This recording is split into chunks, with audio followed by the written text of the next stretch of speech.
I see my brothers and sisters, they have kids, and they give the timeouts. I'm like, what? Timeout? I would have laughed at a timeout. I'm not making fun of my brothers and sisters. This is how parents raise kids now. That's the norm. It's like, what does a timeout really do? I would have laughed at a timeout. Remember the crap that we used to get? Nothing beat that spontaneous smack across the face. An open hand smack, Pop knew when to close his hand or to open it. Right. And you know, if it was just a wise-ass remark or something, that would come out of nowhere where you would be like, your ears would ring. You go, what the fuck? Where did that come? And then it was like, you ever see Saving Private Ryan when the shell went off and the lieutenant went deaf for a little while? Yeah. And they're yelling at him, but he's just seeing them yelling, and he's. Yeah. So you get a smack, and then look, and your father's just yelling at you, but you're hearing boo, and then it would come in slow. I gotta hear that fucking language again out of you.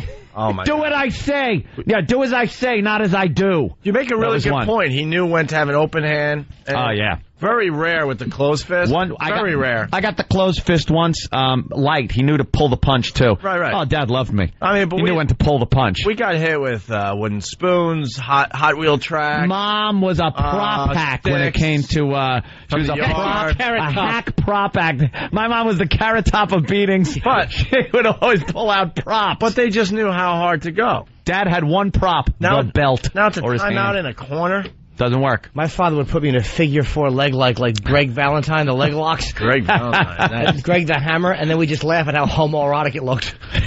My dad never hit me. Right? Never hit you? More my mother was brutal, though. Really? I had 4 brothers, so my dad was in a fraternity, and he saved the paddle. So she used to use that on us. We used to hide that thing. But the thing was, she used to line us up, and, you'd be standing there waiting like, oh God. Maybe she'll be tired by the time she gets down to me. In California, my father was so irresponsible with feeding children, things like that. I was in my early teens, right. But I wasn't supposed to be going out and fending for myself at that point in life. And there were certain days I was starving. I was a kid starving, So I went in to look for change that was laying around, and I opened up his wife's jewelry box, and I found these quarters in there. They were these silver quarters that were real old. What did you get for a quarter in 1927? Way back when I would go to the pop stand. I would go to the drugstore, and the soda jerk would catch a double feature and get a shake. I would actually go to Thrifty Drug and Discount Store out in California, right next to the Vons. And I would get some ice cream sandwiches. I would get a box of ice cream sandwiches and sit behind the store and eat an entire box of ice cream sandwiches because I was fucking starving. So I get in the truck one night, and my father goes, did you take anything from our bedroom? And I'm like, of course I lie. No. You didn't go into the jewelry box and take any quarters? Yeah. I took them. Bam, right in the side of the head. I'm like, oh fuck! I didn't even get an excuse out. How many quarters were in there that she noticed? Yeah, was there $10,000 worth of quarters? How much does a box of ice cream sandwiches cost back then? The exact amount that you needed for ice cream sandwiches. It was probably $1.50 I took in quarters, but they was silver quarters, so they were probably worth more. They were old quarters. Collector's quarters. Oh, the upside down stamp. Yeah, the upside down plane flying, one of those quarters. Double stamp. I never understood that the collecting of money, it's the second you take it out of your book, it's worth a quarter. It's worth whatever it is. Yeah. Face value. Oh, the Franklin Mint horse shit that my father falls for. Look, they're in the plastic. I know, stupid. They say 2006 on them.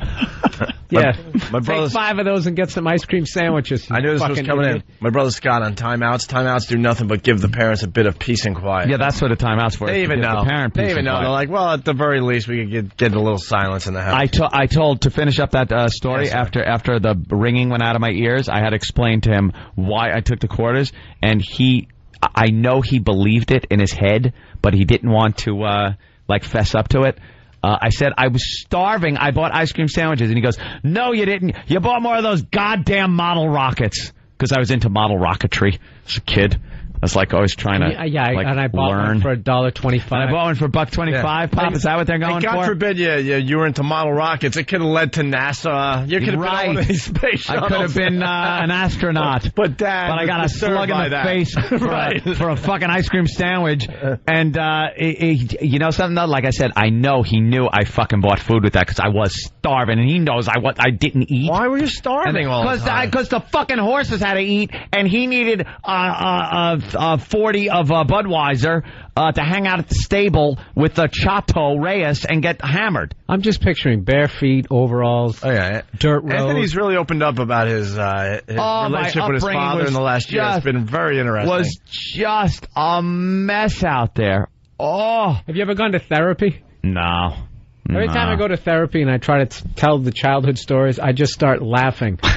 As I'm telling them, they're just funny at this point, and then the therapist is always just sitting there like, I don't think that's funny. Why are you laughing? I think the laughing is masking pain, which just makes me laugh even more, and I'm just like, I can't do this, and then I leave. I couldn't do it seriously. Look, I think I know what my father's deal was. He didn't want to be a father. He liked the kids. I know, like, he liked having me around. I was fun. Shit like that. Probably he was able to have a son. Yeah, he was able to have a son who, like, would ride horses and rope and do things like that. Cry like a girl. You know, fatherly things. He could, like, smack me for crying like a girl when I got a cramp in my leg. If you ever fucking scream like that again, I want to see an arrow coming out of your chest. He told me that once when I got a cramp in my leg and went, ah! I screamed and everybody looked. What the fuck are you doing screaming like that? He couldn't understand. I was like a kid in pain. I want to go back to the model rockets. Oh, yeah. What was wrong with the model rockets? I was so... Well, he if I was stealing the quarters... But he was bothered that you had this hobby to begin with. Probably it was a little too geeky for a cowboy. Whether it was your mom buying you the model rockets for your birthday or whatever. Well, I'll tell you when the turning point was. When my brother Joe got sent out to California because he was being a bad boy here in New York and my mother couldn't put up with his shit anymore. Joe came out. Within, I'd say, a month of my brother being out there, he then started hiding his pot in the payload sections of my rockets. So I found a joint once. And I said, you know something, let me try this. I went into a watershed. It's this thing in the riverbed. It's like a pump house with the big old rusty handles in there and stuff. And it was made of tin, and it was pitch black. What is a watershed? A watershed? It's like a pump house. It was in the riverbed, and it was like a flood control station. It was like a little tin shack with a big handle on there that you turn to turn the water on somewhere, but it was locked. It was pitch black in there. So I went in, smoked an entire joint, and I heard you didn't get high the first time you smoked pot, so I smoked the whole thing. Oh, bad mistake. And when I opened up the door, it was like when Dorothy opened the door on the second half of The Wizard of Oz, and it was in color. Oh, God. I walked out of there and looked around and saw everything in a whole new light. I didn't give a shit about school anymore, about model rockets, about making anyone happy. I could give a flying fuck about everything except I needed more pot. That continued through high school and everything. Yeah. That's more pot. It continues to this day. Are you kidding? Don't smoke the pot anymore. I haven't smoked pot in fucking probably 20 years. Dude, you know what's funny? That's why I finally tried it a couple of years ago. Really? 36, 37 years old. I finally tried it, and it was the exact reason why I never tried it, because I loved it. It was the greatest feeling, and I was just like, this is why I didn't do it. But, like, I'm old enough now to be like, okay, I know what it does. I'm going to sleep on the couch. I'm not going to be motivated. You're not going to do anything. So that's what it was. I'll tell you this. If I did it at 14, 15, that would have been a 15-year habit to cut it down. I got a goal. I'm going to start heroin at 70.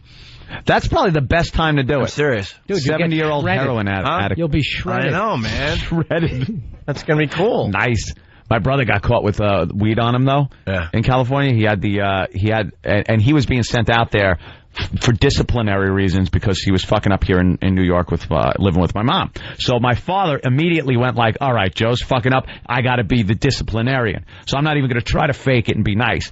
So he caught him, though. He saw a little lump in Joe's sock when he got in the truck and says, what's that?